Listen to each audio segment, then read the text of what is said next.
Don. Okay, good evening, ladies and gentlemen. It's 7 PM, and this is the Grinder Pump Study Committee meeting of 3 June 2015. This meeting is being televised live by Chelmsford Telemedia and is being recorded for future broadcast.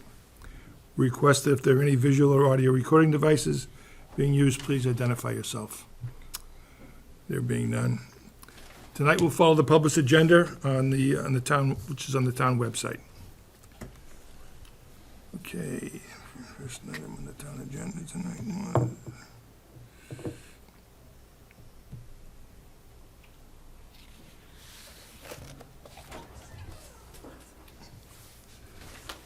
Okay.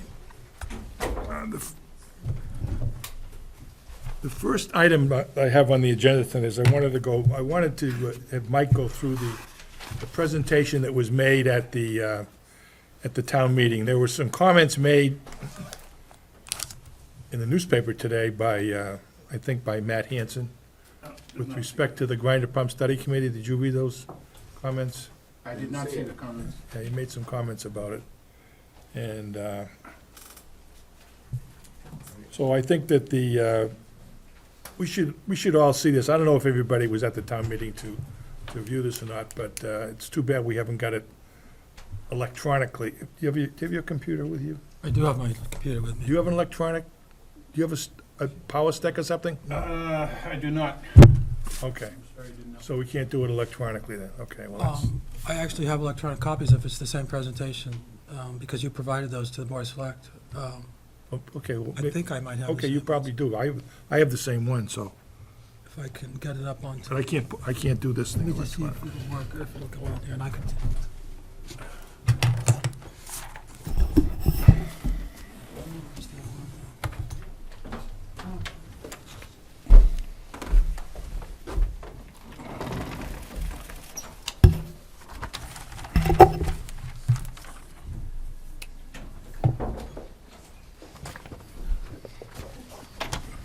You want me to start, or are you going to wait for? Yeah, you're gonna put it up? Oh, I just, Yeah. it's booting. Hopefully it'll come up. Oh, it'll come up on the TV? It'll come up there, and it'll also come up over here. So high tech. Okay, let's try. Allegedly. this one. Electronics is a wonderful thing when it works.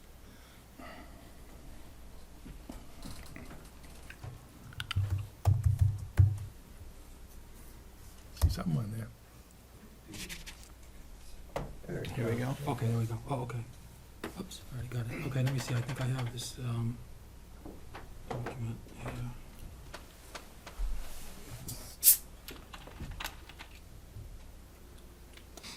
Let's see, this was.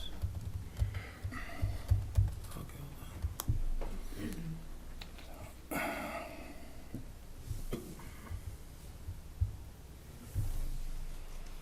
hold on. That's 2015, this is. Let's see which one this is. That's it. That's it. That's it. Is it? Okay. That's the one. That's it. Let me see if I can get the right. Just get rid of the, What about the lights? Could we kill this row of lights? Might be a little easier to Oh, let me read. see if I can get a, It's a little better. page width might be better. there you go. Oh, that's beautiful. On or not? Yeah, I could use one. Okay, and I'll just Good. scroll through as you go. Right? Yeah. Great. Okay. Yeah. Basically, this report was put together to update the Springtown meeting, where we stood with the grinder and what we found to date. It's based on the report that Weston and Sampson had put out, and it was pretty detailed, what they found. And they also put cost estimate as requested in the, as part of their contract to evaluate what's out there and put a price on it. So as of, I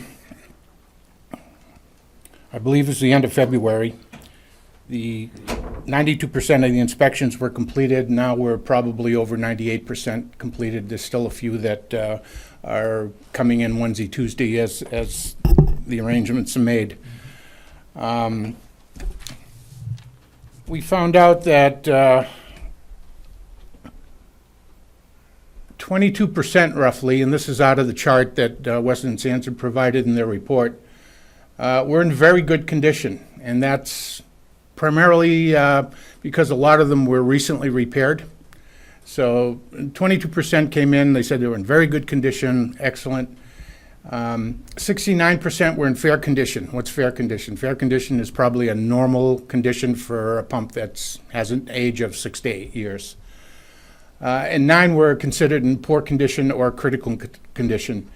And we talked about what is critical condition. I have a slight definition a little bit later. If we go up a little bit, Dave? Yep.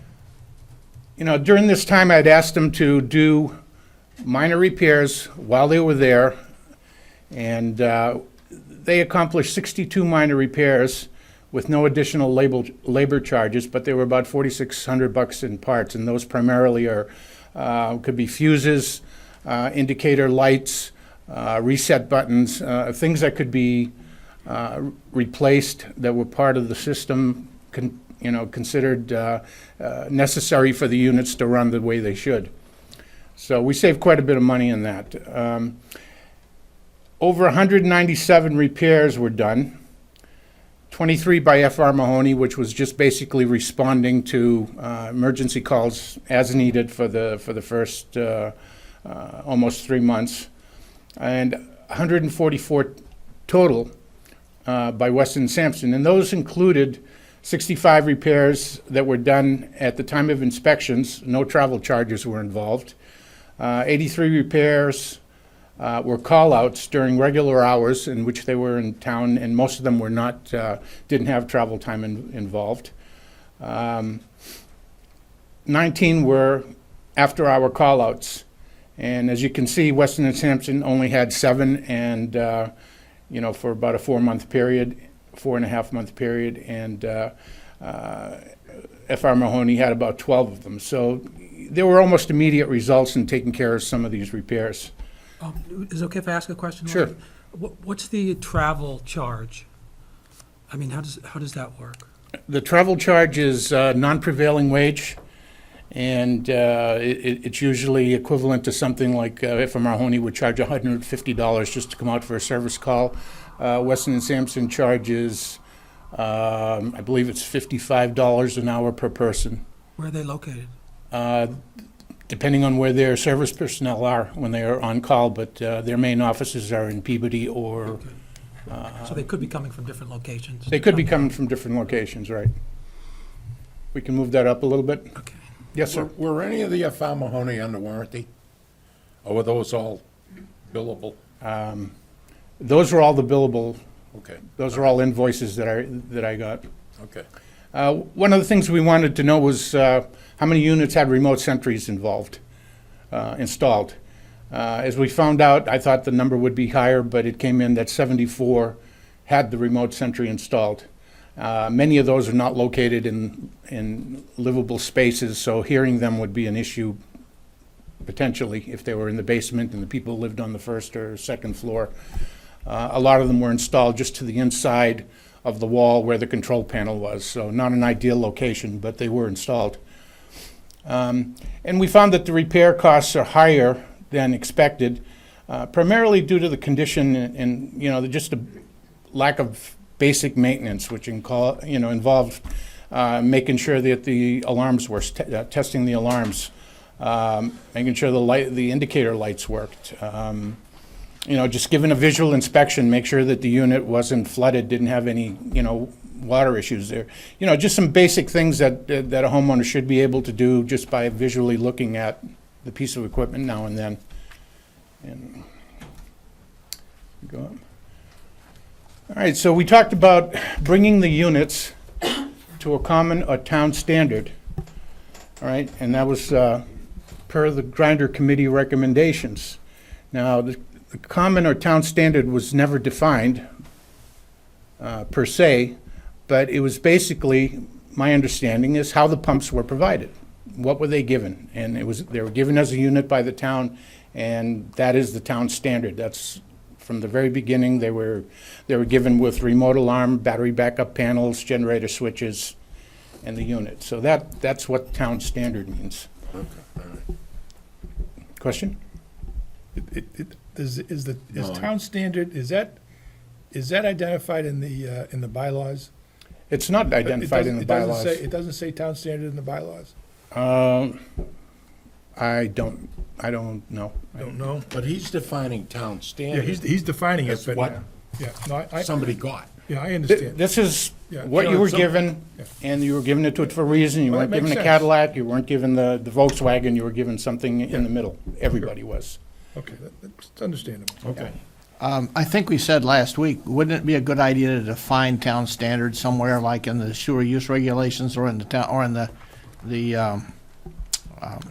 bylaw somewhere? I think the sewer use regulations, the town standard is what people were given, so we know what they were given, and that should, what the sewer use regulation should reference is. Another thought would be, remember that not everybody got all of that hardware installed, especially the remote sentries. Right.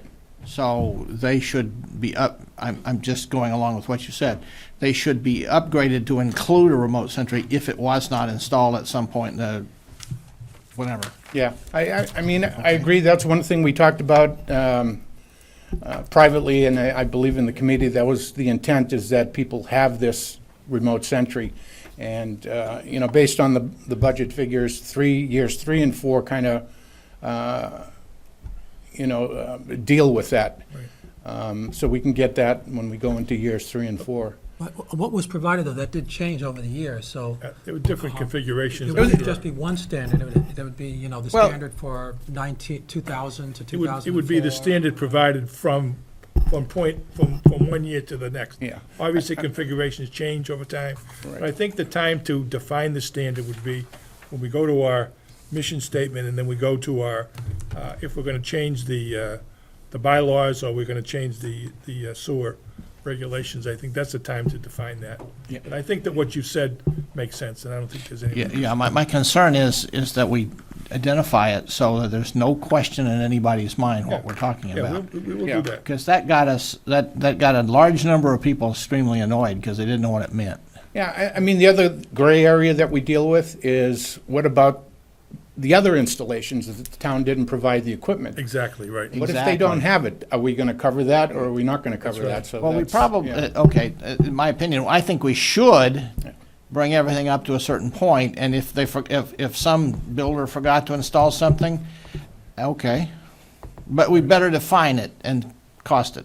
Yeah, and there may be another option, instead of doing that, and I'll address that a little bit later Is there a toward the question end. out here? I guess my question was, one. Could you come up so it could be recorded? So we can, I apologize. My question is regarding the town standard unit. Yes. And when new construction is built, were Yes. builders given any guidance on the standard that they should install? No. To put it simply, if a builder chose to put something other than what the town supplied, the basic unit, I believe, did you say you had an indoor unit? No, Oh, I don't have okay. a but we both have a custom one. Yeah. The town did not have a regulation as to exactly what should be required of each installation. There's the basic things that it should have, and are usually provided with a grinder pump. Battery backup is not one of the standard items, that's an optional. A generator switch is not a standard item, that's an option that the town chose to provide. So the people that had custom installations, if that's part of the town standard, again, what do? Do we provide them?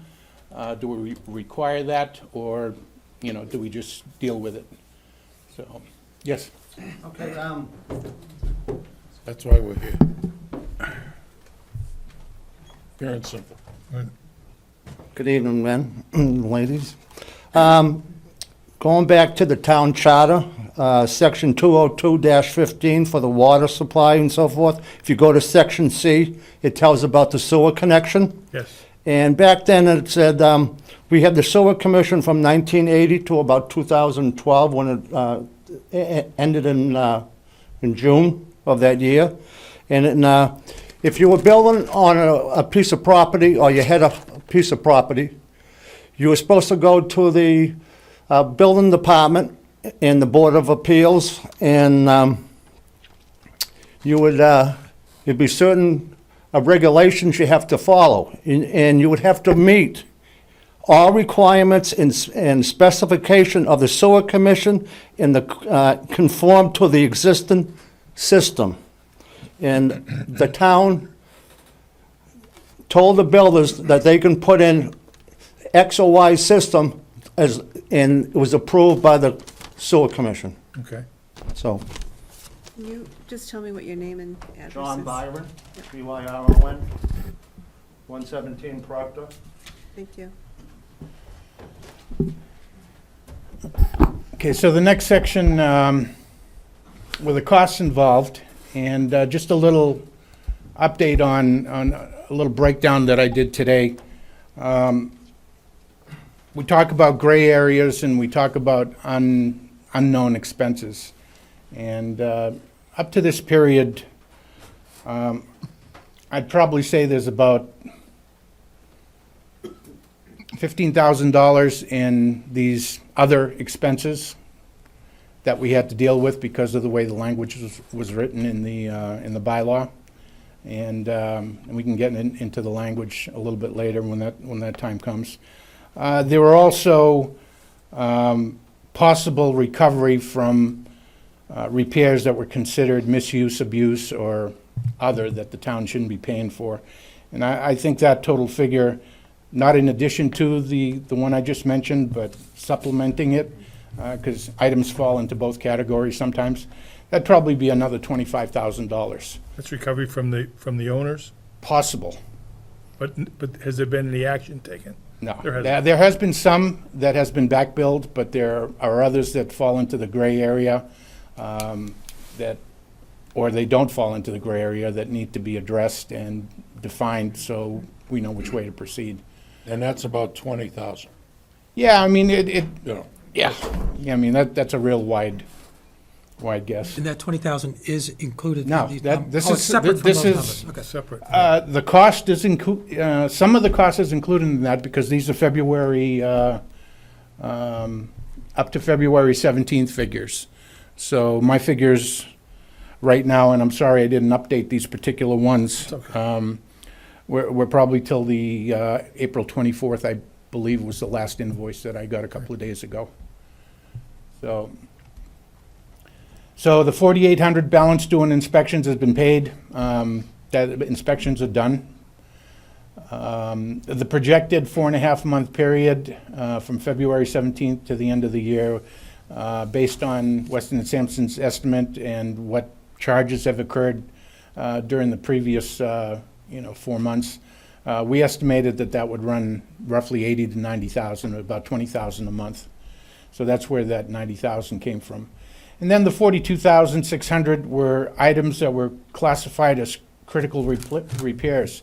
And these included the bearings that were extremely loud, not the slight noise bearings. Those are not considered critical. This is stuff that we know that if it fails, it's going to cause catastrophic failure. And instead of having a $300 or $500 repair, it's going to be $1,300, $1,800. So those are classified critical, along with bringing the alarms all up to working order. If the audible alarm battery backup feature was not done, was not up to standard, then I believe there was some of those that were included in the critical, because Did you got to any of have those the alarm. include bringing the alarms from the outside to the inside? No. Didn't. No, this is just existing equipment out there. So there were still a number of alarms that are outside the house that probably can't be heard Right. by the homeowner. Yeah, that's a separate issue to address. So then there was about 17 core replacements, I think, that were involved. So 34,000 of that were core replacements, that we knew the bearings were going to fail, and if they did, the repair cost would be substantially higher. And then there was another $8,600 that we needed to bring Barnes and Myers spare parts. Myers pump spare parts are not readily available, And we had to do a conversion, which cost about $4,000 instead of $2,500 for a pump. How many of the Barnes and Myers pumps are out throughout the town? I don't have an exact number for you, but I know there were about 15 Barnes and about 15 Myers pumps that were originally issued. I know that at least one of the Myers was converted to an E1 by Mahoney, and I know one of the Barnes was also converted. Are both of these pumps difficult to find spares for, or are They're they just not readily available. not readily available? Yeah. I mean, we're talking today. I mean, when the pump goes down, it's got to get fixed as soon as possible. We're talking maybe a week or two out. They're the older type of pumps, and, you know, that's the issue. Parts are available, it's just they're not local. Okay.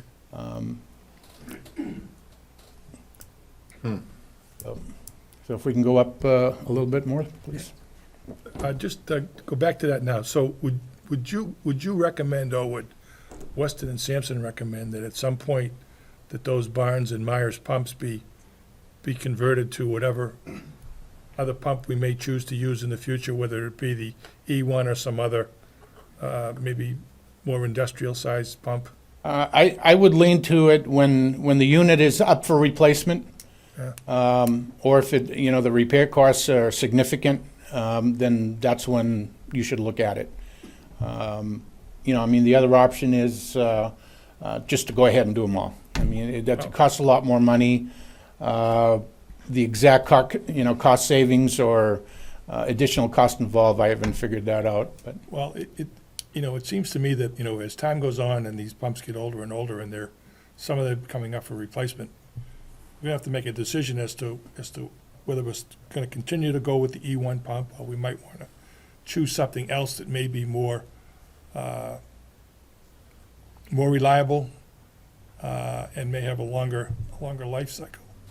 And that being the case, it would probably be prudent at that time to go out and maybe solicit bids to that effect to find out, what type of a price you could get for those particular those particular pumps, because as you said, many times, that eventually they're all going to be replaced. Yeah, I mean, there's a couple of options to look at, not to get too technical, but, the price could be maybe up to $500 replacement cost more than an E1 if we went with a particular one I'm thinking about. But if it's more reliable, then the $500 is probably money well spent. Yeah, I mean, you run a cost-benefit analysis Right, sure, and see where it is. And I agree with you, the more reliable it is, the less it's going to cost in the long. Something to do for the next session of the grinder pump study committee. Have you bought these spares for Barnes and Myers? I have not.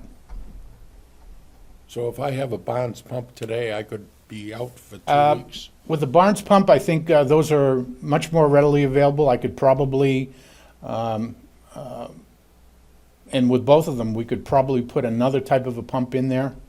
We just couldn't convert it readily without a significant cost. But we may be able to, I mean, every installation is a little bit different. If you're talking about these specific ones, to replace it with the Myers, and the Barnes with the Barnes and the Myers with the Myers, then, we'd need to bring those parts in. If we're looking at a conversion, which probably you may want to do with the Myers because they're the oldest ones, they're in the 20-year range. It's something to look at, But right now, we're just trying to figure out, what we want to do these first few years. And, the town manager asked that we try to level fund it over the period. If those Myers pumps are really approaching that age, doesn't that indicate a pretty good reliability? I mean, for the pump to be still in service at that age, or? Yeah. Oh. Yeah, Myers is, Pump, yeah. heavier duty. Are they still available? I mean, you can still buy a Myers I pump, are think- they on the market? I believe that, yes. I have a Myers. Do you have a pump, Myers pump? And it lasted 16 years. In 2010, I replaced it with another Myers pump, Really? and I've had no problems since 2010. That's a tribute to the, yeah. I did have problems with the float Well, over the years. well, yeah. Many times, Sure. but not the pump itself. and it was $2,400. Pretty knowledgeable about the pump, I'm impressed. Well, I've been living in the house for 21 years Great, with a Myers pump. good, okay. Yeah. Steve? So my name's Steve Giles, 8 Columbus Ave. Can you hear me? Do I have to put the mic?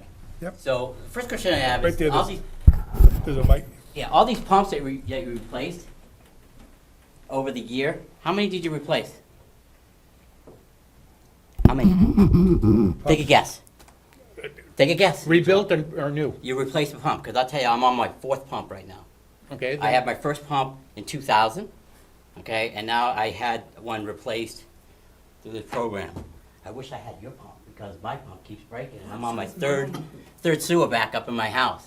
Yeah. So I guess the question I have is, if you're replacing all these pumps, how much does it cost to replace a pump, approximately? It depends, what kind of pump do you have? I don't know, You have the E1 He's got pump? an E1 pump. Probably the E1 pump probably, Yeah, it's an E1 pump. 2,000, Yeah. about I mean, 2,000 a you know, pump. if you're having an issue at frequent breakdowns, then I think it's How long do something. they last for? I'm asking. It It's depends. supposed to last Do they 8 to last 10 for 10 years? 8 to Supposed 10 to. Last for years. 2 years? We've supposed to Because be mine 10. lasts 3 years. Yeah. Every It- 3 it's- years. So if you want to do a study on how long they last, on the low end, 3 years. So every 3 years you're going to replace the pump? How much do they cost? $2,000. How many pumps did you replace? A lot. I Obviously, think, if I'm paying that kind of money. I think you're an anomaly, Steve. I think you're probably on the low end of, Why am I an anomaly? well, because I think that most people don't replace their pump every 3 years. So that makes you an anomaly. Why? Why am I Well, I don't- replacing I my don't- pump every 3 years? I don't know. Well, that's one thing that we, switchgear. one thing that we did find, I in last year when we went, had a lot of homeowners come in, is that the experience was very variable. Okay, and I'm only now becoming aware of your situation, and you did have one of what would be kind of like a horror story, and we had a few other like that. But when you look at all 500 pumps in town, the indication is, as a percentage, those instances still are fairly small. And I don't want to make any way that to reduce what's been happening with yours, and I'm very concerned about what's happening in your situation. And it's possible that it's something to do with something that's particular or specific, but I really am just speculating wildly because I don't know. Yeah, I mean. All 3 times my pump failed for 2 reasons. Yeah. Pump went and the switch went on the alarm. Yeah. No audible alarm, no visual alarm, and the pump went. So when they go together, there's nothing telling me that I've got a backup until it comes into my house. I mean, what we do in a case like that, obviously, anybody who has a pump that has frequent failures, you bring it to my attention and we'll investigate it. I'll pull all the records, I'll ask Mahoney for all the records and take a look at it to see if it is a systemic problem or a usage problem, and I'm not saying that you have a usage problem, but I'll take a look at all the data and then we'll try to figure it out. And if the E1 pump is not the right pump for you, then we have the option to put something else in there. At my cost? Right now, it's not at your cost. No, that's It's what a- I'm it's saying. the town's My cost. I mean, I'm on, really pump 4, the first one the town gave me for free. The last 2 I had to pay for, and the last one you guys gave me, which is great. Yeah. But I don't want to shell out any more money. I'm already paying $1,000 deductible every time the Servpro comes in to clean up my basement. I put backflow preventers into my house so this doesn't happen, but it's still happening. Yeah, just, come and see me and we'll take a look You're at gonna be your my best installation. buddy. I'll be your best buddy. I mean, we gotta solve the problems and whatever it takes. Okay? So that's what, critical repairs are kind of classified as, is things that, you gotta have the basic alarm working, it just, like you said. The non-critical repairs are failures that we expect in the 1-year period out. And to bring the units to the manufacturer's standards as they were given. Now, that may include a visual alarm, the light bulbs rewiring. A lot of non-critical repairs were control panels that had moisture in it, severe moisture in it. They're working, they'll probably work for a while, but when they fail, there's a potential liability to the town because of the backups that may occur. So that's how we classified non-critical repairs. The critical, we're estimating a fairly, failure within, in the near future, non-critical, a little bit further out. So if we can go up, Dave, please. So year 2, based on what we've seen so far, estimating about 210 in regular repairs. That number now, since I've done the original, may go down somewhat. The balance of the critical repairs was 94,812 estimated. Again, and that's to replace 39 control panels with serious moisture issues, and to replace the old style control panels, which are the original ones that had a separate generator box that you just, had a charging circuit in it, a seal lead acid battery, it had the generator switch, it was a custom-made panel. You can't get them anymore, you can't get the parts. You have to kind of jerry-rig them. So based on the cost to fix those, to bring those up to working order, it's cheaper to put a new control panel in, especially if there's other issues involved. So that's kind of where we are with the balance of the critical repairs. So year 2 would take care of those. So the cost of the new control panel, it looks like it's about $1,000 based on, I mean, it's how you do it. If you do it onesie twosie, yeah, I would say that. There are some other options to look at too. My figures were based on Weston and Sampson's numbers. I believe it was about 700 for the control panel, roughly. There's other issues involved. okay. The other 136,000 were classified non-critical repairs. Another, I can itemize 5,600 to replace 29 push-to-silence and 18 alarm lights not addressed during the inspections. We did do quite a few of them, but we still had more to do. There were some deteriorated level controls, non-E1, that were identified that we'd want to address. And then about 129,000 to replace 128 old-style control panels. That would be the balance of the ones with the separate generator switch that we can't get parts for anymore. And others that had severe wiring issues and correct wiring issues that weren't addressed during the inspections. Are you saying, Mike, that those still work, but they have serious wiring issues? Yeah, you can't get parts for them anymore. They were custom-made 20 years ago. That's a problem. Yeah.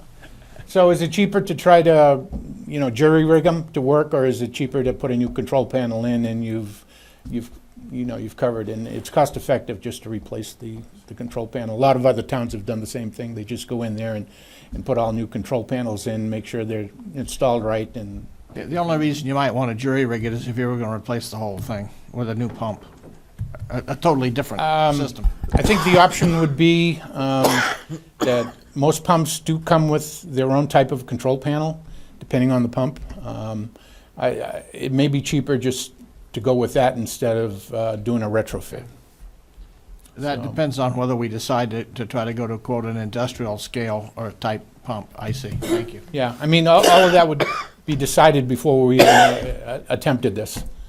There are some options, and you got to run the numbers, basically. So if we can go up, Dave, please. So year 3 is addressing the remote sentry alarms. Again, a slight increase in regular repairs. Attacking the remote sentry or being able to have that available to the units. About 70% of the ones that needed to have these installed would run about $166,000 to install 277 of them, and then about $50,000 to upgrade the remaining 54 old-style panels, which are not the original ones. It's the second series of panels in there to be compatible with the remote sentries, because they're not. All right, so we're looking at that kind of a number if we go in that direction. And year 4, Dave, please. Again, would complete the program.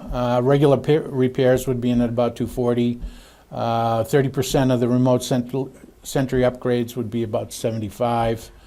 And then, we're looking at some conversions so that we have a common pump in town, and that's about 130 would start, 37 units that were identified that are not E1s. Replacement cost about, with control panel, about $3,500 each. These 4 years don't include replacing any pumps though, right?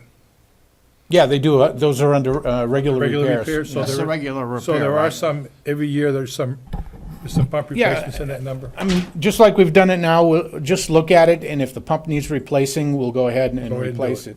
So, Okay. you know, whether that's upgraded to another type of a pump or, you know, another What would you, unit. what would you estimate the number of pump replacements that would have been done over these 4 years then, based on those numbers?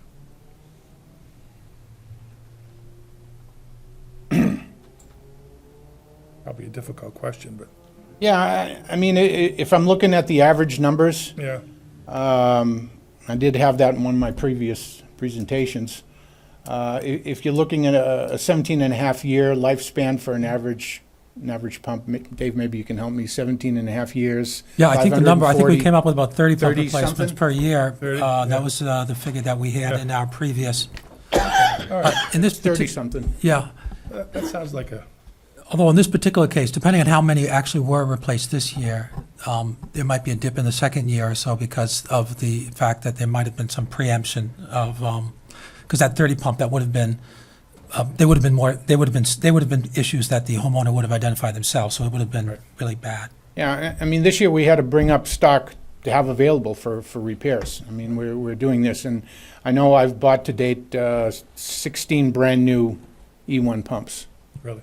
And then obviously the rebuildable ones were rebuilt. I don't have a final count on how many were rebuilt, but, so we're up in that 30 to 40. Now, are those pumps, are they on the state bid list or anything else, the price, or it's another? Now, that was a contract price that E1 has honored after the Sewer Commission had negotiated its last Really? contract. So they kept us at that same price level. Interesting, yeah. Yeah. And again, there were a few other issues that needed to be corrected. Again, it's the gray area. About 18,000 in power cables that were identified as needing attention, not immediate attention, but we're going to need to be replaced. So if the town's responsible for that, then, you know, there's obviously other items, and including some check valves that we're finding installed in Incorrectly? various places. Various places. Yeah. Yeah, the second check valve, they all have two check valves in them, one inside the unit and one supposedly directly outside the unit. So, Okay, all right. Well, so Seems that, to me, it seems to me that should be part of the town standard, right? Check valves should be part of the town standard, I would think. Are they plastic or brass? they're plastic. Uh-oh. I knew the answer. I wanted to hear you say it. Yep, yeah, it's, you know, it's a double check valve, so if one fails, you still have another one, so you don't have sewage backflowing into your system. Is one inside the chamber and one outside? Yeah, one's inside, one's outside. Okay, all right. Should have The only- another one else between the house and the, Pump? That's not a part of the town standard, but, yeah, I mean, that would prevent if you had a potential backup because of the failure of your equipment. I mean, how much do we do, you know? Is there some sort of valve near the street? There's a shut-off valve at the street. What is it, what do you need, a special key or whatever to turn that on or off? Yeah, it's a special key, and, you know, the biggest problem is you gotta find it. Find it, yeah. You know, we may have a general location, but over time, they get covered, and, you know, you have to spend time finding them in the wintertime. It gets to be pretty tough with moving a lot of snow. So I believe that pretty much there were some considerations, I think, at the end. Again, these numbers didn't include any potential liability or insurance claims. You know, there has been at least one, possibly more, or only anything that we determine that the owner needs to handle. Any other unforeseen repairs, obviously, there's no administrative costs on the town side that are included in here, which are becoming pretty substantial. So if we go to the last section, a couple of considerations that Let's go back to the administrative costs. Yep. Administrative costs now, do you handle all the billing out of the DPW? They're all handled through Yeah. there? So they don't go through Darlene or anything else, they go through the DPW? Yeah, they're basically if there were any back charges, they would be put on the sewer bill. They'd get a letter sent Okay. out notifying the people that Okay. there will be some back charges, and Okay. when they're figured out what they are, and this is something new that had to be established. Would you also explain that there was probably a large misunderstanding, I believe, at the town meeting as to how this was going to be paid for? The town meeting asked to allocate or take some money out of the sewer enterprise fund, I believe, in the amount of $150,000 to fund Yeah. this particular problem. I don't think that was made perfectly clear. I think if it had been made perfectly clear that that's how it was going to be done, there may not have been such a negative vote on this particular article. That's my opinion. I don't know. I may be wrong, but that would cost nobody anything, really. For the first year, right? For the first year. So that's what we were asking. That's what you were asking for at the time meeting. Is that correct? You're gonna take the money out of the free Enterprise. cash? Oh, it was Out of The the enterprise. sewer enterprise Sewer free enterprise cash. fund. Yeah, right. Yeah, Yeah. and So That's what changed my mind, Yeah, that it yeah. wasn't gonna cost the taxpayer any money. Yeah, really. Right. For year one. But I didn't know that until the meeting with the finance committee Right, yeah. beforehand. Yeah. It probably should have been I don't think addressed it- separately. Yeah, I think it was. You need to explain Because how that much vote was that is, close. yeah. It was close. It was very close. Again, we're also at the end of the year, so there was some flexibility in that. It was and almost the same vote as we had last fall. Only the other way. Yeah, exactly, right. I think it was The opposite. not quite as close as the other one. He's got all the records over here. 74 noes and 67 yes, and where were the other 20 people, I wanna know? They must have left or something. No, they never They came. didn't vote, right, I don't understand why we don't have a full house at town meeting, but right. Okay, so I think that, we can go through these. I think that some of these Yeah. are probably worthwhile to go through as well. I mean, we talk about the remote sentries being installed in every house, and, that's a really good thing. And I know probably Dave is on top of it with his membership in the sewer fairness, making sure that, they're all aware of what's going on. But Do we know what the numbers are? How many are? we know 74 are installed out of the 437. 74 are installed, whether they're installed inside or outside, you don't know, but they're installed. Well, the remote sentries are designed to go inside. You really can't put those outside. They Yeah. would just Could be deteriorate. in the basement. Yeah. Typically, like Mike says, they're in the basement because that's the easiest place to put them in. And the installer, and that's what he does. And the homeowner, at the time they received them, many of them weren't really sure even what the device was, so they didn't really know how to use it. But I would say this, that the remote sentry is not like a magic bullet or anything. It does have some serious limitations. One of them is that, of course, that it's battery operated, so that very frequently the batteries will go dead and they need to be replaced periodically. So in some types of houses, particularly where it's in a location that the homeowner can forget about, or if it's in a rental or something, it can easily, it's not a fail-safe type of system, like it's going to go off because it's battery operated. Now, the other thing about it is that its real value is mostly when the power is out because it's battery operated and the other alarm's not working at all.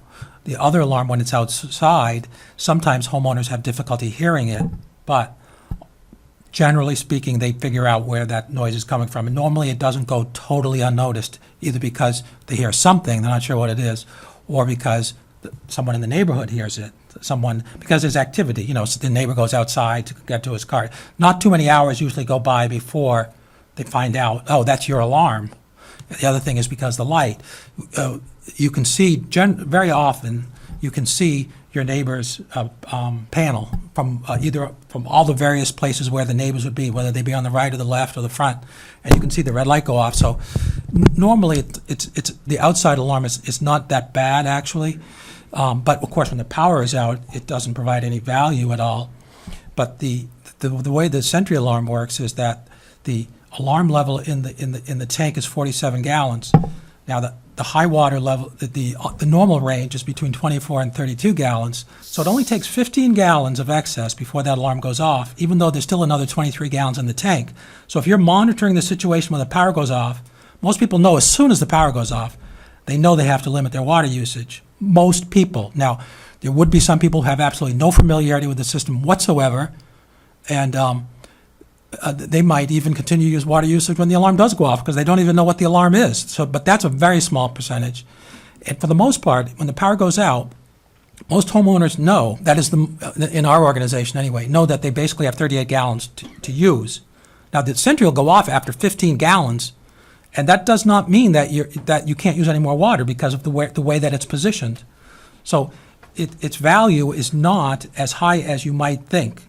And so that's where I would say there is a cost-benefit analysis in terms of what we can get for certain amounts of money. I'm not saying it's a bad thing or anything like that. It's just a question of what does it cost and what sort of protection do you get. In my household, for example, we haven't had a major power outage, but heaven forbid, if we do have one, my plan is basically to monitor the water usage.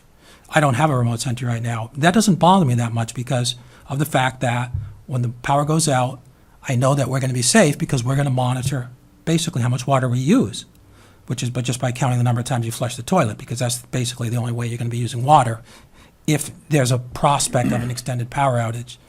And it doesn't, so that's why I just got to throw that out there because it's not nearly as high up as a more reliable overall system, for example, in my opinion, because of the valuation. For example, you saw the figures there. It was $500 for the installation of a remote Sentry at a location that doesn't have it. Now, if you compared that, in my opinion, with getting a more robust pump for the extra $500, I would definitely go for that, just because now, I would say this. Homeowners vary a lot in how much use they could have on a remote Sentry. And I believe homeowners could exercise their own personal judgment on what value it is. Some people have a finished basement, they're very sensitive to a backup. Some people have no plumbing in their basement whatsoever, and it's impossible to back up that house because it will overflow from the pump itself. They have no issue with the backup. And for them, the remote Sentry is it's very limited use. For those that have an extremely sensitive, like people who have already had a backup, for example, they'll be very sensitive and they'd want any possible protection they could have. So installing the remote Sentry in someone's living space, I think does present some problems because you have to coordinate with the homeowner to have someone come into their living space and put it in. And many of these people won't know what it is or even want it, actually. So that's why I think there could be some selectivity in terms of who would want to have their remote Sentry. What bothered me was the fact that people, when they paid their $1, actually should have received their remote Sentry, and then they could have done with it what they wanted, even if they didn't know what it was when they first received it. That was the situation I was in. But for people that, but anyway, so that maybe I've gone a little bit too long there, but I just wanted to kind of throw out there some aspect from the homeowner in terms of the value of the remote Sentry. You'll see I've got a lot of feedback from homeowners saying, we don't really want this thing, and it's really, of course, based on the cost of it. It's not that it's not a bad thing or anything like that, but it's all about the program as a whole. It's not a top priority. And even with Mike here, he's got it down on year 4. There are other more critical things going on before you get to the remote Sentry, and it's possible that the money could be spent other ways. Okay, all right. Anyway, Yeah. so that's just another side of the coin there. Okay. Yeah, I mean, there are other options, and one of the things I'd mentioned before is a system that's called a Guardian system, and that basically allows the town to monitor what's going on with all the residential pumps. So it eliminates the homeowner having to pay attention to, Mike, who does the monitoring? Is it the police station or? It would be an automated type of an alarm system right now that calls in, and then you'd be notified that there's a problem, or you look at the status of a pump and see what's going on with it. And like we do with our pump stations, we look at the pump performance, and when it starts to slide, we know there's an issue and we can attend to it. So, like I said, I haven't dug into the Guardian system too much, but I've heard good things about it. And that is an option, and I think the total cost, and especially when you consider liability, would be less than what supplying, everybody with a remote sentry. My personal feeling is that would probably be the way to go, that I would look at it right now. And if somebody does want the remote sentry, then they should put it in themselves. And, the town is doing the monitoring part of it, so if they would like the added security, then they have the option to do it. Again, the gray areas, we haven't really got into discussing those, and that's probably going to be a lengthy discussion, but there are quite a few gray areas, based on the language of the bylaw. The bylaw is pretty all-encompassing. Pretty vague, yeah. Yeah. And I don't think it was the intent of the Sewer Fairness Alliance to include all of the stuff that possibly we've had to deal with. And, so that needs to be looked at and addressed and defined. And again, the liability, we've had some people saying, well, the town inspected this 20 years ago, and I got a problem with it today. Town should be paying for all the costs. The problem with that is twofold. One is we don't know what the conditions were when it was originally installed. And number two, there were betterments, discounts and installations that were given to offset some of these, some of the costs. And, basically the committee decided we're not going to go backwards on that, or the Board of Selectmen. It should only be forward. So I think there has to be a balance there with, how far back does the town go for I think also with responsibility? respect to the bylaws, I mean, we don't have the authority here to change the bylaws. We can make recommendations to the Right. Board of Selectmen, and they, in turn, can change the bylaws, in They make a recommendation at recommendation town to the, meeting. to Town the meeting. Town meeting. Yeah. It's gotta be done by the town meeting, and obviously in conjunction with town council, to make sure that everything is right. But that's what one of our missions is, to make those recommendations. Yeah. And I think that, the gray areas that you're talking about, we may, put that on the agenda one night to talk about those gray areas, and we'll go over those, and we can either, continue to address them, or we can discount them as being, not a gray area. We'll say it's something that we feel is already covered, or it isn't covered, so. Yeah, I mean, it's something I struggle with when I get the invoice and I look Sure. at it and I'm saying, the Yeah. town really shouldn't be paying for this. And, but, Well, I guess we have to look at it from, what was our original intent? We didn't make any specific exceptions, other than, obviously, if it was misuse by the homeowner, then obviously that's a condition that we're not gonna pay for. yeah, But other than that, I think that we've just about, we've bit the bullet on this, and we're not gonna go back and change it. That wouldn't be, as they say, fair. yeah, well, like I said, we can go through the things that come up, and Yeah, okay. you can at least get an idea of Sure. what we're dealing with. Yeah. The other thing we talked about is having some kind of a definition of the owner's responsibility, because they are privately owned. Right. The bottom line is, and, going out there and having the town replace batteries every so many years, to me, doesn't make sense. Somebody should be No. checking that and Certainly not this replacing their own batteries. you Committee's know. intent. No. And just visually looking at the unit, What is the cost of the battery? batteries are, I mean, What kind these of are a battery is it? the little tea candles you buy at Christmas time, where you get 30 tea candles for Yeah, $10? yeah. Well, those include probably about 50 batteries in there. So it's the same battery, it's the 2023 battery, so they're Oh, very really? inexpensive. So it's like a hearing aid battery? It's a button cell, it's a Yeah, bigger okay. one, All yeah. right, okay, all It's right. like a quarter, more Yeah. or less. 2032. They're It's not. like $3 a piece Yeah, at Radio okay, Shack. So they're cheap, okay. Yeah. I agree. Battery in my unit costs $15 or $16. Now, you got the bigger Yeah. seal lead acid battery. The silver dollar battery there, right? Yeah. What? Yeah, which is good, but, you got the charging system on it that needs to be operating, and, Yeah, as long as you Yeah. don't get water in there, that should work. okay. yeah, right. So, so that needs to be looked at and define that, and maybe have the homeowners sign off that they agree that this is what they're responsible for doing. Taking a look at the unit every every once in a while, and if they see something that's not right, they gotta notify us, not wait for a failure. I mean, there's issues with that, doing that also.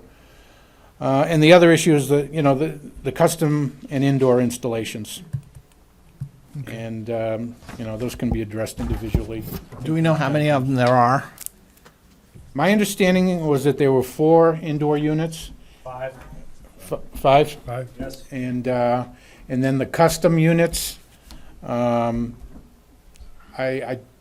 didn't get a final number on that. I know there's at least one neighborhood that has, the builder installed them, and I think there are a couple that were privately built. Yeah, I'm just aware of 4, personally, of the custom ones. Yeah. But there's got to be more. So it's a small number, but, Yeah. there are other issues with that too. I mean, so that was pretty much the presentation for the town meeting, I thought. Mike, could you define, let's say it's $1 million, how much does that translate per household on average? It's over a 4-year period. Let's make it a year, let's make it $100,000 a year. How much is that gonna cost an individual homeowner on average, assuming normal? $72 $2. a year. Are you talking about every $1 million homeowner? costs $72 town? a year, From taxes. No, this is not taxes. but this is not taxes, is so not- it's this less. is- No, I'm not talking about taxes, I'm talking about sewer fund. Significantly less. Yeah, do you remember? No, what's it, No, per no. 100,000, what's the? No, there's no $1 million a year. You assume it's $100,000 a year, is it gonna cost me like $7 a year, or 10, or something like that? I think it was, I think when we put together the $287,000 number, seems to me it was like $50 a year, or $35 a year or something. $35 a year, I can't, yeah. It wasn't, well, I don't want to say it isn't a lot of money, but it isn't a lot of money. No, and again, what people need to understand is the 450 number to the 280 number, it's not 450 being asked No, above the 280. it's 150. Right, so I mean, that was No. something we were trying to establish. Yes. so people understand. I mean, the good news is we're already seeing results in a drop of service calls the last few months, a That's good. significant drop. So, Good. some of the things that we took care of are already, paying dividends This is the time of year we use more water too, right? The water usage is up, right? I don't know about that. No, that's what we wanted to. Well, the indoor water usage that goes to the grinder pump should be more or less Yeah. the same. Yeah. Even though the outdoor water Good use. question? Yeah, could I speak for a moment? I'm Sure, a go little bit right- time limited. go right up. Um, Yeah. Thanks. I'm Ed Selesky, live on 8 Buttercup Lane. I'm one of the 5 homeowners who have the indoor pumps. I'm just a little bit confused as to why, I'm confused about 2 things. One, I'm confused about how in heaven's name did 5 indoor grinder pumps get installed in new construction without the sewer health departments approving such a thing. I mean, that's basically collecting waste, and it's to ask- perhaps yeah. not the body's purpose to understand that. No. However, it makes me incensed that, Building inspector, regardless, that's where you It- go. regardless, someone gave a CO that in view of the fact that neither the sewer nor health departments would have signed off or approved of such an installation architecture is an egregious failing somewhere along the line. I recognize we're only 5 homes, but my home means the most to me because it's my home. It's 5 too many. Thank you for saying that. As such, I'm confused and need some clarification as to why in heaven's name this would even be an issue. The grinder pump, as I understand it, that I have, and I spoke with the fellow who came out to recently to inspect it, the grinder pump that we physically have sitting in our basement is virtually identical to those. It's the same pump. This is not an issue. Well, then what is it? What is the question it's up about? there it's up there as a consideration, but we covered all grinder pumps last year. We didn't differentiate between outdoor, we only said 1 and 2 family homes. Those are the only. Sure, and So yours is covered. I understand that, Tom. It's covered. I have assumed that all along. However, when I read something like that, that calls into question whether that will be the case going forward. And it's inconceivable to me why that could even be a question or a consideration. Well, as I said, we're not going back. Okay. We're not gonna go back. Okay, we're going forward. We're not gonna go back. And I don't know what the circumstances were there, whether the building inspector inspected it. I don't know what took place at that time. Yeah. But it seems to me that there must have been some inspection. Yeah, there's nothing wrong with the indoor units, number one. Right. The consideration at the Except time, when they blow up in your basement and you end up with gray water all over there and have to pay money to get it cleaned up. right, That wouldn't have happened if the pump was outside. Twice. yeah. I mean, the consideration becomes, first let me address the issue why it was put in. Because the Massachusetts Plumbing Code allows it, it's a certified device, and when it's inside of a house, it's the plumbing inspector. The sewer department doesn't get involved if it's installed in the house. We have nothing to do in there, only if it's installed outside of the house. So the state approved it. The builder wanted it inside because it's prettier. Okay, and Yeah. I accept all of what Yeah. you're saying, and I understand that. However, that's a scarecrow thing pointing. No, it's. Because of the fact that if our sewer, and in particular, frankly, sewer is less concerning to me, our health department would not have approved that, and yet we got a CO to move into that house. In my mind, the law may say, the state building codes may say that it's okay to do that. If our town does not approve and does not believe in something like that, then it shouldn't have been there. And it's a failing of the system. So I understand exactly what you're trying to describe. I come back to saying, when I hear that the health department doesn't approve of an indoor grinder pump, then in my mind, there was a failing along the line. That's history. I may deal with that in a separate case. My only concern today was to understand why we're hearing things about it's something we have to what degree is this going to cover the indoor grinder pumps? Tom, to your point, I understood that exactly what you said. 1 and 2 family was covered, everything else, no. Right. And so to me, this is a non-issue, but I hear it coming up, it makes it an issue. Yeah, I mean, the issue is why you don't want a unit inside the house, because if it does back up, it's going to back up in your house.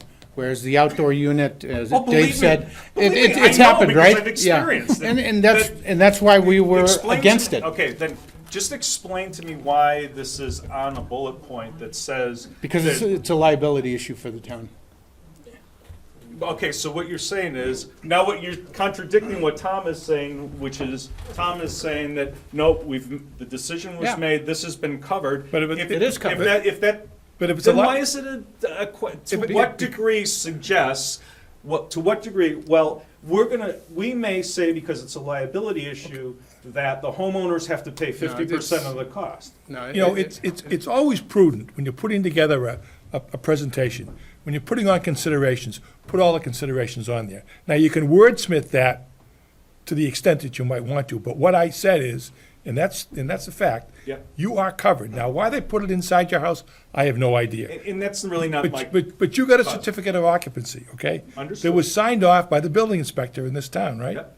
Now, I assume he must work in conjunction with the health department. And actually, Tom, my discussion here tonight really doesn't have to do with that. It was kind of a side. But you're covered, and if it backs up, the town will pay for it, Okay, because we have insurance for that. and that's all wonderful. I just don't understand why that is even, I understand your point about you want to put all the risks and uncertainties, but the answer is to what degree is it covered? The answer is, it's covered 100%. It is. It's not It even a is. debatable issue based on what you But described for But we me. can discuss it.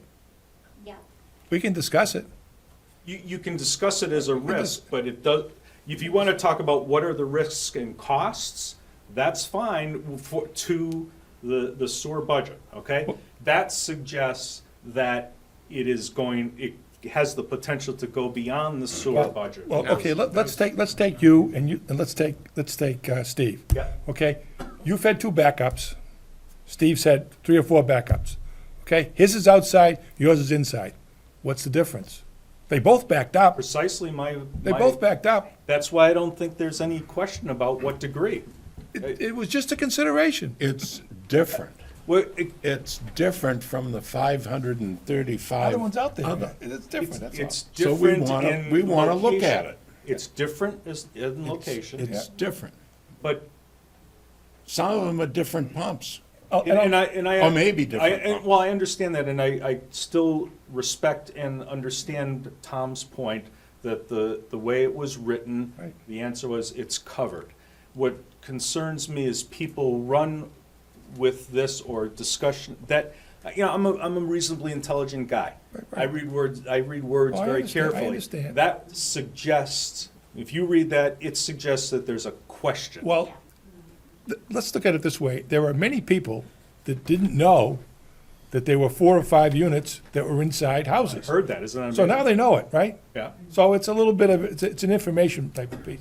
It wasn't meant to cause any type of worry or concern, because as I said, it's covered. We're gonna cover them all. Just like there was a large number of people that didn't know they had them outside. Right. And if this said something about, there's a budgetary risk because of Right. certain custom pumps and indoor installed pumps, I wouldn't be talking to you. We can assure you, if this view graph goes up at the fall town meeting, we won't have that on there, okay? So you won't worry, okay? Thank you very much for your patience. That's quite all I right, appreciate no it. problem. Mike, all right. I think, Mike, you might have said, what is the reason why the builder would put the basement unit in? Yeah, really. Well, my understanding of these were upscale homes, and you know that a lot of people don't like having something in their front yard, We'd whatever. rather have it in our basement. Yeah, that makes a lot of sense. Well, you know, I mean, it's serious, it's true. We hear that all the time, that we don't want this in the front yard. It's ugly. It's, so they'll cover it somehow, which causes other problems. Have you, But it was basically, the builder insisted that he wanted the units inside the unit. They met Massachusetts plumbing code. yeah, They were approved. is it, He had the right to install them inside, even though we suggested that we don't want them inside. is or it the cheaper hell. to install the indoor units than the outdoor units? Well, probably less excavation. But you're talking about new construction, so Yeah, it it doesn't it's matter. up anyway. It's a big hole in the ground. We Yeah, wouldn't, they would have had the pipe trench anyways. yeah, we wouldn't allow a retrofit right now, Foundation, yeah. indoors. Floors. Really? I mean, somebody said, hey, I want my unit inside from, can you do it inside? I'm willing to pay for it. I'd give them the It'll same never answer, freeze. don't do it. It'll never, almost, never. Yeah. The primary issue was brought up is because there's a significant increase in liability to the town. If you have a backup in a very expensive home, odds are the basement's finished. If the basement's finished, it's not gonna be a $5,000 cleanup. It could run and, $50,000 or more. So there's a cost to the town that's why it's No under question, I'm consideration, challenging the yeah. wording at this point. I'm sorry, I apologize for Yeah. the wording, but this was kind of like a quick summary Fine, of good. things to think I'm about. good. Yeah. Thank you. All right.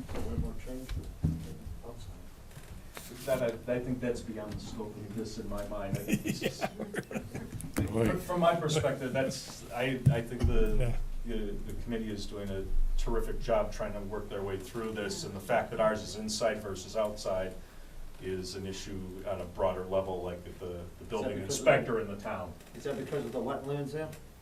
No, had nothing to do with that. No? Because that was all Phil brought in there, a lot of. Well, no, where the front yard is where it comes in, that was all dry. That's all upland. It's natural. Yeah, that's, Okay. But that's where the sewer starts too on Proctor Road, coming down the hill, going Yep. up. to- Okay.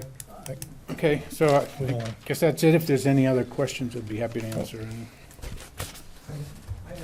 Okay, sir, step up to the microphone, please. My name's Dick Gorham. I live down on Fenwick Drive Road, depending on which way the town wants to define it now. After 42 years as a drive, we're now a road. But anyway, freezing of the grinder pumps. Right. Mine's been in since 1999. I'm on my 3rd pump. The last one was because of a freeze.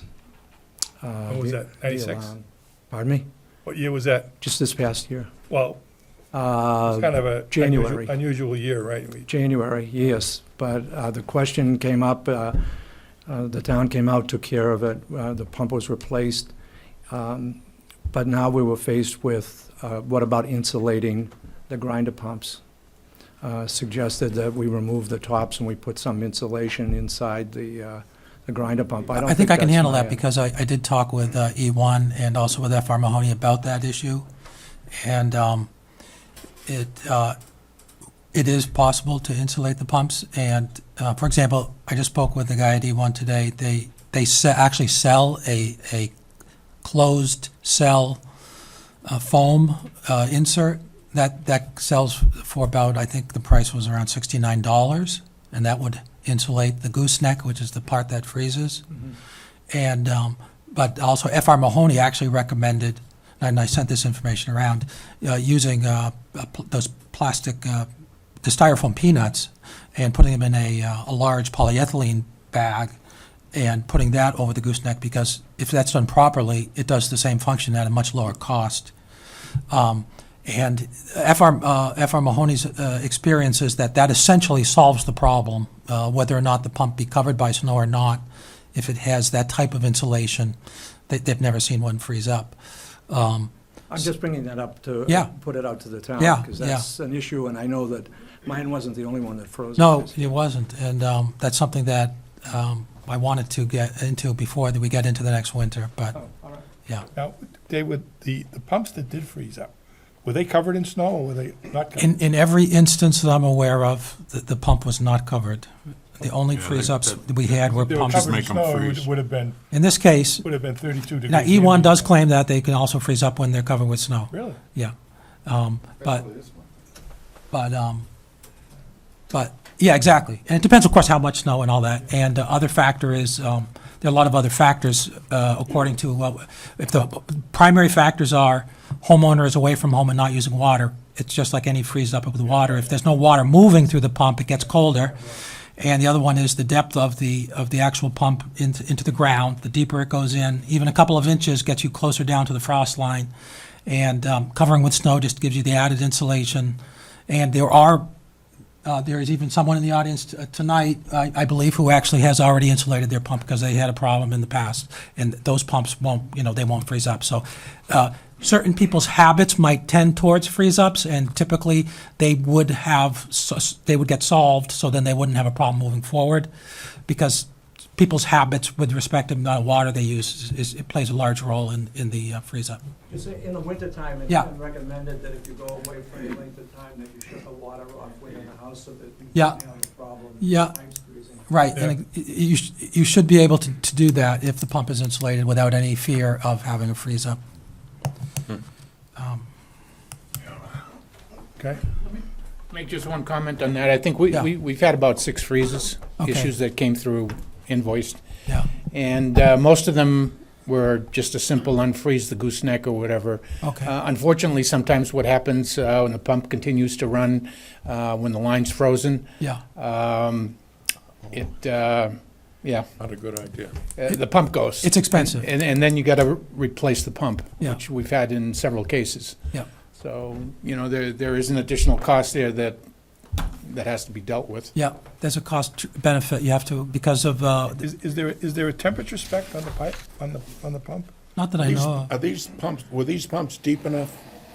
of. Some pumps are not deep enough. Last time was 5 feet this Yeah. year. Were they at 4 feet or more?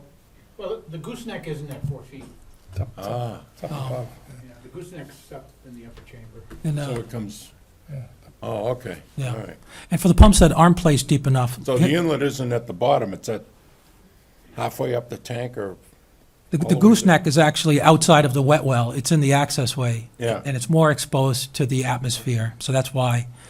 And the pumps that aren't sunk as deep, landscaping, you can actually add soil around them, but most homeowners, being unaware of that, haven't done that. So I've seen pumps, for example, that are about 8 inches higher than what they're supposed to be, but by adding earth, you can actually, recover that extra depth. But it does take, some landscaping work. But for people who have had a freeze up, I'm sure they would gladly, do that sort of a thing in order to give themselves extra protection. Now, my gravity-fed line is quite shallow where it comes out of the house. And I've never had a, you know, Freeze up. Well, you don't have standing, I've you never don't. had a problem. Yeah, you wouldn't normally have standing water in that But, line. no, I wouldn't have standing water in it. Yeah, But there have been some that have frozen, but it's primarily where there's extremely low flow, like if the line comes out of the back of the house and makes a couple of sharp turns, and it barely makes minimum grade. And we found something collects in the pipe, a wipe or something like that, and the water kind of builds up, freezes, a little more collects, and then it does cause issues. So it's not 100%. Because I had to grade cover mine when they installed it. Because where it came out of the house, it just made it within an inch to the street. And I came around the house, and around my garage and out to the street. But I had an addition put on the house, and when I did, I got another foot of dirt, if you will, over the pipe, and I haven't had a problem. Yeah. But then I don't have standing water, so. Okay, I have a couple of citizens who I wanted to make their comments just in case they had to leave early. Absolutely. And, Right. okay, Lisa, would you be able to come up? My name is Lisa Modica. I live at 1 Petters Place, and I'm one of the custom grinder pump owners. I really wanted the committee to know that I did not choose to have a custom grinder pump. I'm the second owner of my house, and the builder put the grinder pump in. And in case anybody's interested, we brought our listing for the house. We purchased it in 2000, and also the inspection report, and there was no hint in anything that we had a grinder pump. So we did not know we even owned a grinder pump, nonetheless, a custom one.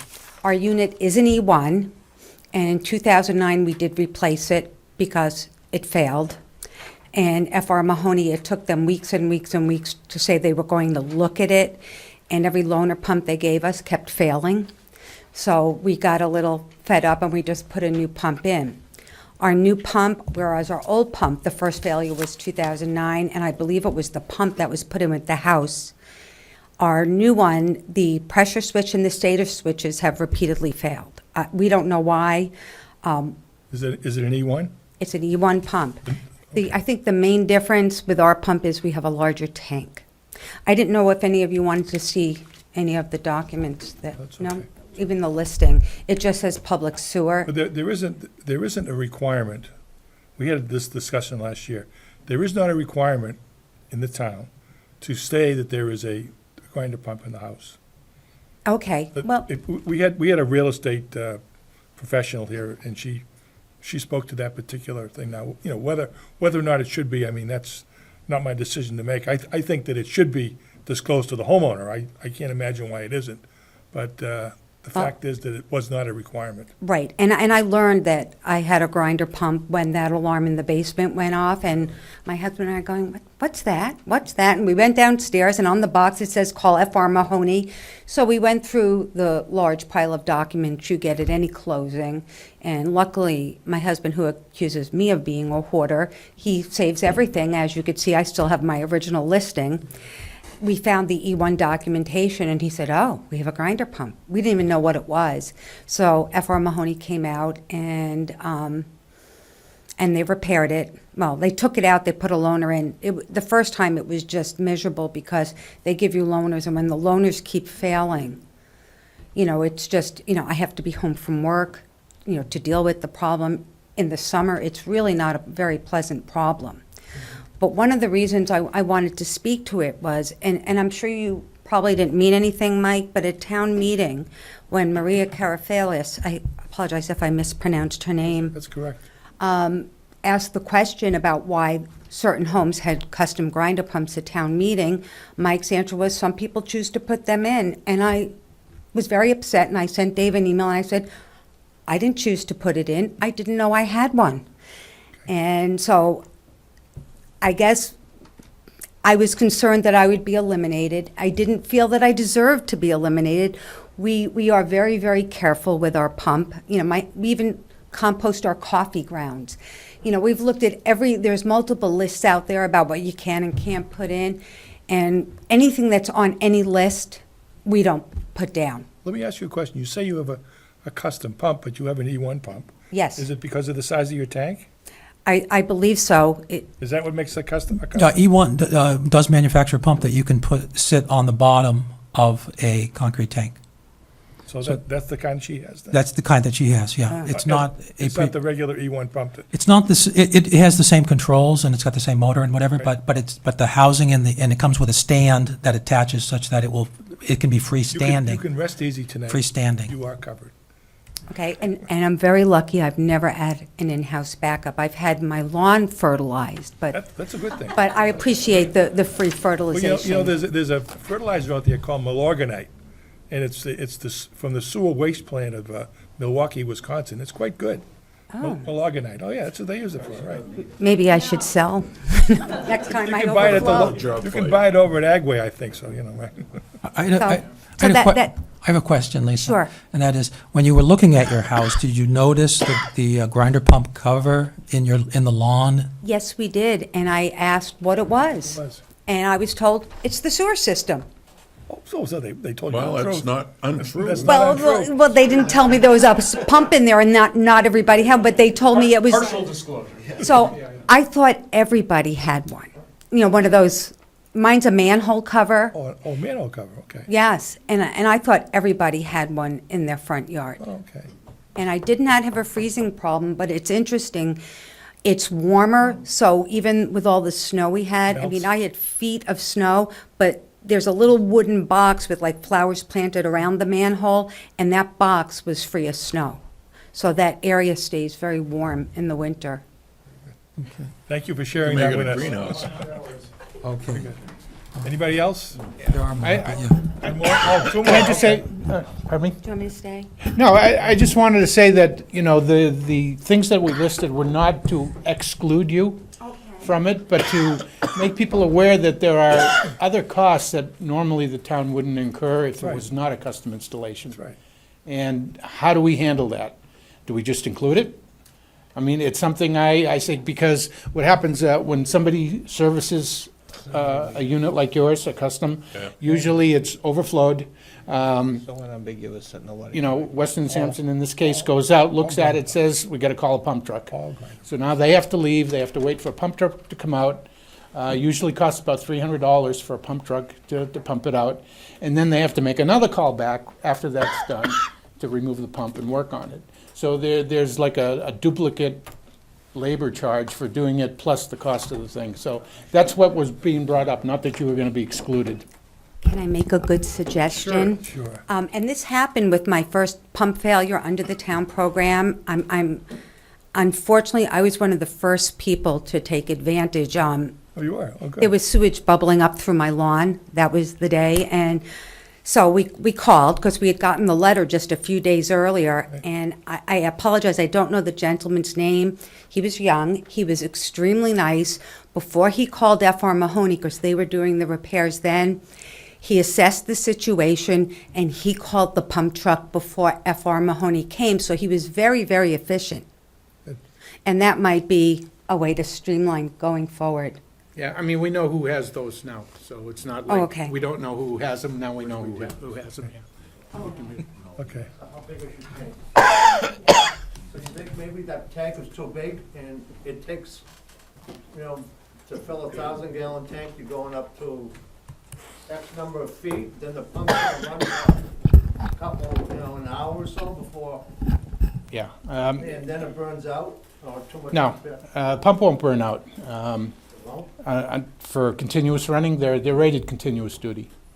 So the issue becomes that if the tank is too big and the levels are not set close enough, the sewage will go septic. Once it goes septic, then you have problems, failures because of that. So yeah, you can have a big tank, it's great because you get a great reserve, but the level controls have to be set at the right, at the right levels in order to have the system not go septic and work right. So. Okay, Karen? Hi, my name is Karen Willis. I live at 5 Petters Place, and I'm an original owner. When I moved in 1994, it was a new development. And It was either right before or right after I moved in that I saw an alarm in my basement, and I asked the builder, what's the alarm for? And that's when he told me that I had a grinder pump. So within probably weeks of moving in, it was the first failure. And it's failed probably, about every 2 years since then. But typically it was the float, so it was a pretty low-cost repair. I had to get it pumped out first before they would work on it. And then in 2010, I bought we replaced it for $2,400. And it's a Myers pump. It was a Myers pump, and we replaced it with a Myers pump.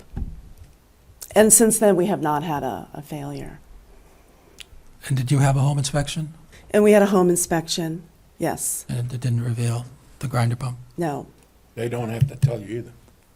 Yeah, but at least you're paying them. I mean, They don't. you're paying for that, so You're paying for it, I mean. they should at least make an they- effort, I would think. You I would pay a hope. real estate agent 4% or 5% or whatever the number is, and they don't tell you.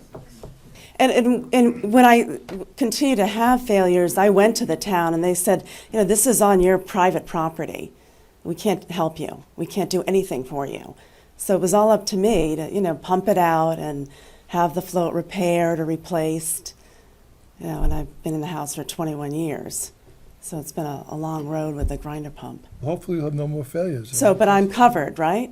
Yes, Right. ma'am, you're No more covered. failures, but I'm covered, even though I'm custom and I have Myers. Go to him. Yes? Pumping out the tank, you're covered.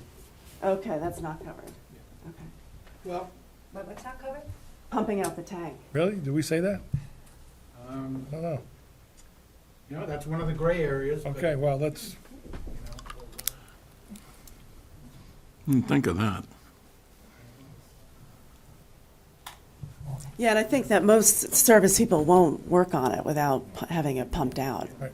And I can understand that. I can understand. how many pumping trucks do we have left in the town? I mean, there aren't as many as there used to be back in the days when everybody had septic systems, but there's a few left. I think Greenwood's still around, right? There's a couple. Action King, Action King, yeah, right, that's right, too, yeah. the big one. I used to have him use him all the time, yeah. Not as many. Westford is still using. Yeah, that's right. Okay, you're all set. You can Thank sleep you. easy tonight, too. Okay, thank you. You have a question in the back, sir? Oh, that's Bob. My name is Bob McEnany. I live at 10 Gray Street, North Chelmsford. First, I guess a comment. Back in the late 90s, my gooseneck froze, and I have an E1. I've had great luck with the E1s, but I called Mahoney, and he said, drop a extension, a drop light down there. The light? And then just wait 15 minutes. But the deal is, you're absolutely right. If the gooseneck's frozen, the pump will continue to run. You got to shut the, you have to shut the breaker pump, off, shut the- and because you do have the alarm, the tank's full. And sure enough, 15 minutes later, I hit the switch. All of a sudden, I heard the alarm stop. The thing was flowing. And he said, take a trash bag, put newspaper, insulation, popcorn, whatever, and just, gently squeeze it in there. And I never had a problem for the next 17 years or something. Fantastic. But anyway, that's that. What's your problem? No, I don't have a problem. I have a question for Mike. When they came out and did my inspection, I was there. What year was that? Last year, 2014. And when they were all done, they just lowered it back down. They never put the bolts in the flange. And they said, no, we don't do that. And my question is, are you aware of that? And is that okay? That's all I'm wondering, because they said, you don't need it. It's not necessary. We're not doing it to any of the pumps. And I sort of know why. I mean, I think I know why. It is difficult to get, you're almost 4 feet down. You're trying to undo 8 bolts or something. I think that was something, to answer your question first, no, they're required to be bolted down now. So if yours is still not bolted down, I'll get your address and make sure somebody goes down and bolts it down. Okay. The original pumps had, I believe, 6 bolts out there, and when the unit's flooded, it's very hard to find those bolts. So the technicians would not put the bolts back in. The new units have 1 bolt, and it's easy to find the bolt. So, they should be locked down. That's the way the unit is designed. There is no real problem if you don't lock it down. If it floods, it's still going to flood if it's, yeah. Well, as long as you so- know, but- and, you're Yeah. aware of that, I Yep. wouldn't want someone to come out and say, hey, this is the homeowners. Because No. I pulled that pump several times myself in the past and brought Yep. it down to Mahoney's, Yeah, So, it's- but I mean, I always put the bolts back. We were aware of it. It was brought to our attention back in Okay. November, and immediately addressed it with Weston and Sampson. I called FR Mahoney, talked to E1 and said, because one of their technicians was the one who said that you don't have to bolt it down. And I questioned that immediately. They said, nope, it should be bolted down. That's the way it was designed, and that's what went to Weston and Sampson, that, no matter what their technicians recommend, bolt them down. So, Okay? Okay, thank you. Thank you very much. That may be the reason why I'm getting some kind of, and I don't know how, but I'm getting some kind of phantom alarm periodically. I don't, all of a sudden, not running the dishwasher, laundry, it'll just, and all of a sudden, the light and audible alarm go on. No one's in the house, no one's running the water, I'm out in the yard. yeah. So I don't know how that could be, whether vibration or, I don't know. I don't know either, but to me, it sounds like possibly the high level of, the intermittent failure on it, so. Steve, you already spoke. Were you going to, did you have more? Yeah, that- just another question. Oh, Just talking about the last pump that, that the town came out and replaced. After they replaced it, 4 days later, I had a backup into my house, 4 days. So in terms of when they replaced the pumps, are they also checking the switches? Because I was told that I had a switch failure. I just don't understand how it could fail in 4 days. What was the address? 8 Columbus Ave. 8 Columbus Ave. I'd have to look at the record. I know it's familiar. I know it was that was inspected 4 days before you had a failure? Is that? So basically what they came out to replace the pump because I guess I had a noisy pump. They put a new pump in, right? They put a new pump in, and then 4 days later, I got gray water in my back, Yeah, my understanding was that the circuit breaker had tripped. But no alarm went off. What, in my house or outside? I'd have to check the records on that, but the thing that I got in the report was that a circuit breaker tripped. Should my alarm go off? the Something alarm? should go off. Something should tell me there's something wrong with I'd it. have to I'd look check at the it, report. yeah. The other question I have, Tom, what does it mean by I'm covered? Well, Tell me what that means. you're covered to the extent that if it had to be replaced, the town pays for it.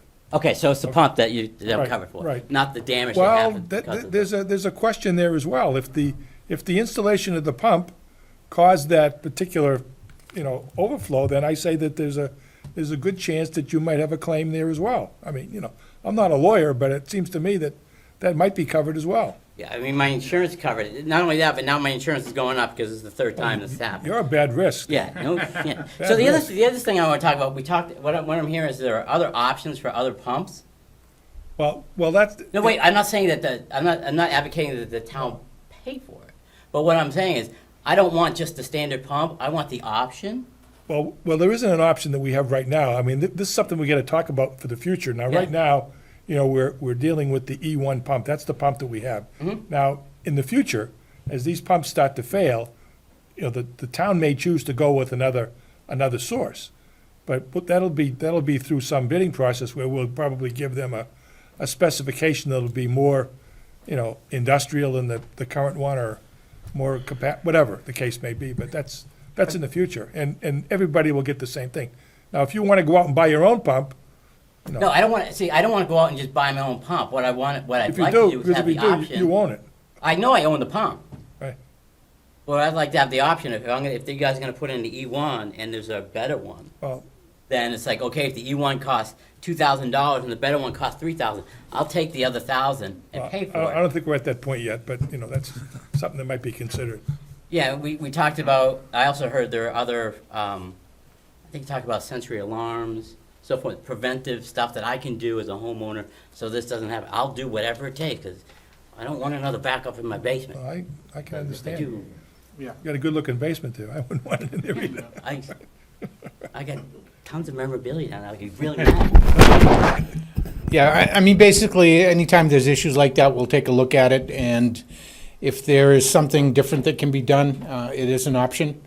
So if there's an operational issue and we think there's a better solution, I think we would probably talk about it at the time.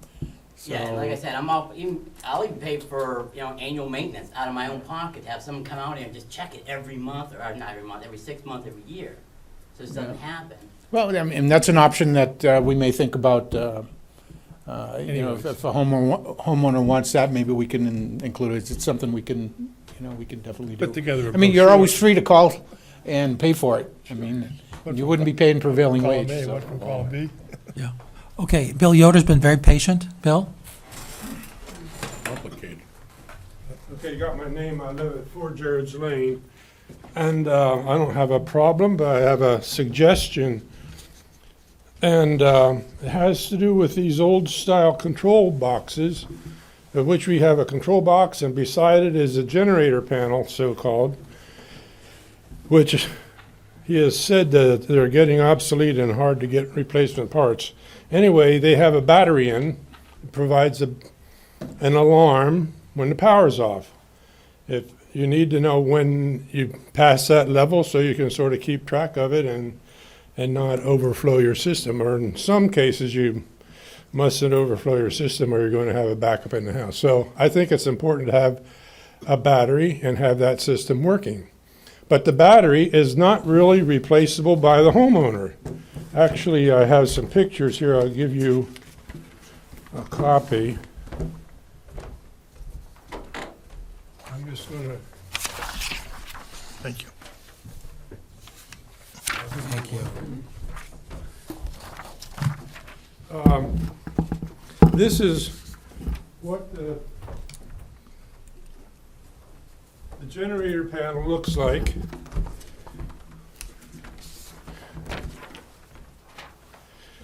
The top picture, you see the switch and the receptacle for the generator. So those are two components. One of them must be obsolete because the components for the battery backed up part are not obsolete, because I had to replace them in my house, except for one part. Actually, there are 5 components for the battery backed up subsystem. There's a battery. Attached to the side of the battery, I think you can tell which is the battery on the bottom of the box. Yep. Attached to the side of the battery is a circuit board, which is a power supply / battery charger circuit board.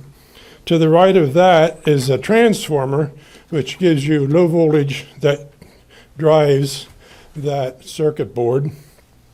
And to the right of that is a small relay.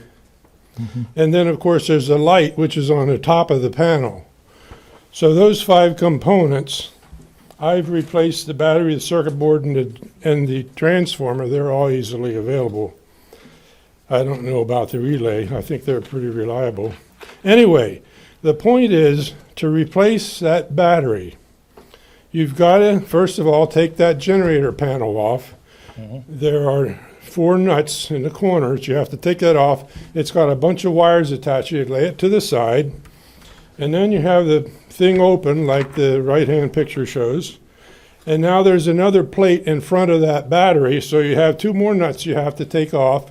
And that plate has Velcro strip on the back of it, and there's Velcro strip you can see down there in the front of the battery. I think that this would be something that, I know I couldn't do it. Yeah, well, that's my I wouldn't even point. attempt it. That's my point. I'll call my local electrician and do that. And then in addition, on the side of the battery is attached with 2-sided adhesive felt pads, or not felt pads, foam pads. And the circuit board is got those adhesive pads on, and they're attached to the battery.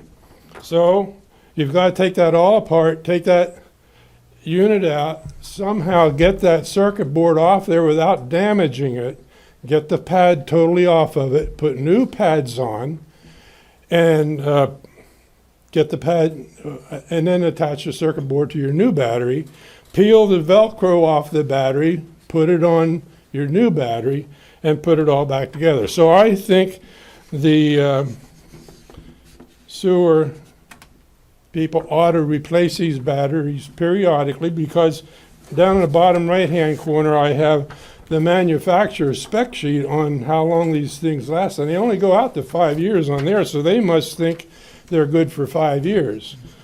Maybe you could stretch it to 7 years or something. Well, let me ask a question now. Is this panel on every single unit? This is on all the older The older E1 units. I think maybe 100 units or so that have that. I don't know the actual number. Do you know, Mike, if any of these have been replaced in this particular repair process?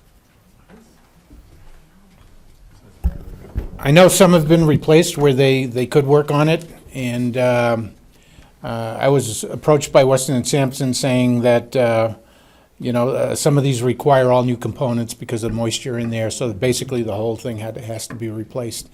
These were custom-made, originally based on the specification that the Sewer Commission had written, and E1 did not have a panel that had this function in it, so I believe F.R. Mahoney subcontracted an electrical firm to make these panels, to provide the generator switch and the battery backup inclusion in it. So that's what we're dealing with, and that's part of the large expense in there. To look at it, I would look at the control panel, It would be easier to replace the whole thing. just to replace the whole thing. Yeah. Yeah. So it's like a non-repairable. I mean, it can be repaired, but I mean, it's. Yeah, I mean, you'd it's probably have to more look at costly the to price. And because of the like I labor. said, if we have to go out there every 5 years or 3 years, I think they recommend every 3 years to replace the batteries, because I've got hundreds of these things in my pump stations. I probably have like 400 of them in there. And they recommend just automatically replacing them every 3 years. I opted and I bought a very expensive battery tester that we can test the batteries, and if they're still good, they go right back in service and paid for itself in the first year. But on something like this, we'd definitely consider replacing the whole panel. Just put one of the new series All right, panels, good. and especially if there's other damage or moisture issues. Well, I checked the units in George Lane. I checked all the batteries, and virtually all of them were dead. And so I offered to replace them, and I did replace 5 of them. Takes about a half an hour each to take You're a it great apart. neighbor, I'll tell you. And Neighbor. I had to buy a packet of 25 of those foam strips. I only used 5 of them, so. Now you only need to find 20 more stations. Yeah, right. Thank you. Thank you very much. I'm gonna say he's got 95 more to do, he better get going. Okay. All right, God, talk about amateurish. okay, any more comments from the audience? Since you outnumber the panel tonight. Deja vu all over again. Deja vu all over again. Okay, what I recommend we do is not go to the minutes right now. No. I don't think we can, because we can't approve it. We can't, because we don't have a quorum here, or a majority. So at this particular point, I think that I will entertain a motion to adjourn. Move we adjourn. Second. All in favor? Aye. Thank you all very much for coming. I appreciate all your comments, and Oh, and hopefully everybody goes home and feels safe tonight. Lisa, if you leave me with the documents that you brought, I'll scan them and get them back to you, just so we'll know what you had, what you were presenting. I still don't want to grind a pump. You still don't want to